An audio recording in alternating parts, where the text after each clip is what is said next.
What's up, everybody? It's Luke James, not the singer. If you're looking to get your music reviewed, you can hit up this email that's right here. But today I'm going to hit you up with my thoughts and opinions on this album from John Keenan called Late Bloomer. Now, I have reviewed some music of him in the past. I did take a look at his project called The Illusion of Logic, and I didn't really rate it too high. But I was curious to see how far he came with this project, and I was hoping that he did improve his overall sound. Really didn't notice too much of a difference here, to be honest, but in spite of that, there are still some good moments, which I will get into. But I'm going to start it off talking about one of the biggest issues I have with this project. It's the same issue I had with his last project, and that is his rap voice. When he raps, he just sounds almost too nice, almost like he's reading off of his page, and at times his flow can be a bit stiff. So as a rapper, he's just not overly engaging to listen to, you know what I mean? He has this gentle voice, and he is working some sing-songy flows as well. But I just feel like if he had a stronger vocal presence, it would really make him cut through the music a lot more. It would make him stand out on these beats, he would cut through the beats, and you'd be listening to him much more than you would be with the style that he's currently using. So I think that's something that he could really improve upon. He just has that sort of amateurish sound where it's almost as if he's reading out of his rhyme book. And the problem with that is that he also brings some run-of-the-mill topics, so he's already not too engaging to listen to sonically with his rap voice, and then when you're getting some of these typical topics, it's really hard to be drawn into them.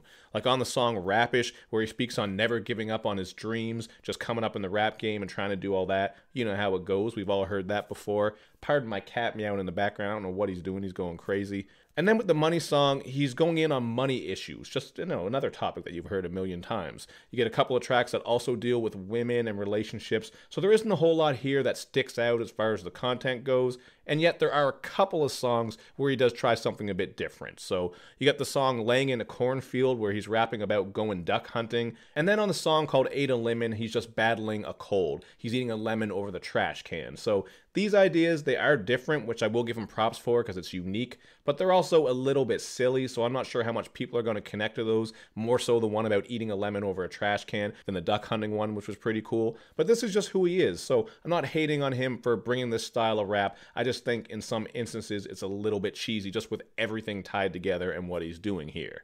However, just like with his last album, you are getting some production spots that are a little bit weak. I'm talking about some of those stock sounds that don't bring a lot of oomph to them, and also some weak drums throughout. This is another thing I talked about when I did review his last project, and for just one example, you can check out the song Lil Bit Faster, which sounds like some infomercial music. I actually think I said that about one of the beats on his last project. I could be mistaken because I didn't go rewatch that review, but it does feel familiar, and either way, that's just how I feel about that beat. But that's not to say that all these beats are bad. I actually think he has a couple of instances where he shows his abilities as a producer, including the Antithesis. This one has a bit of bounce to it, as well as this really dope fuzzy bass line. I thought this track was kind of groovy. You get John's Groove 4. This is a decent instrumental that seems to be a little bit of a throwback or showing love to DJ Quick's Groove series, where he did the same thing and just laced you with instrumentals. And Time Has Faded is buttery smooth with a bit of a 90s hip-hop groove to it. I think that was actually one of the standout cuts, and it's kind of catchy, so I think that was one of the best moments.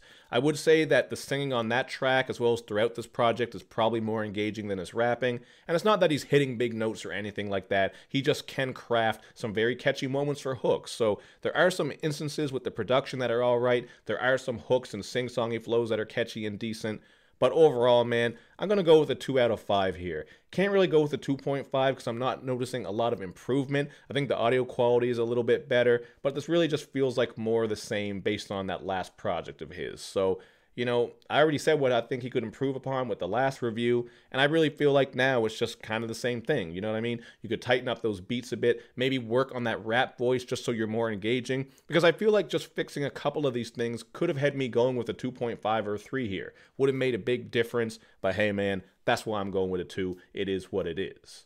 But that's all I got to say about this one, so you guys can check it out for yourself and then hit me up in the comments section with your thoughts.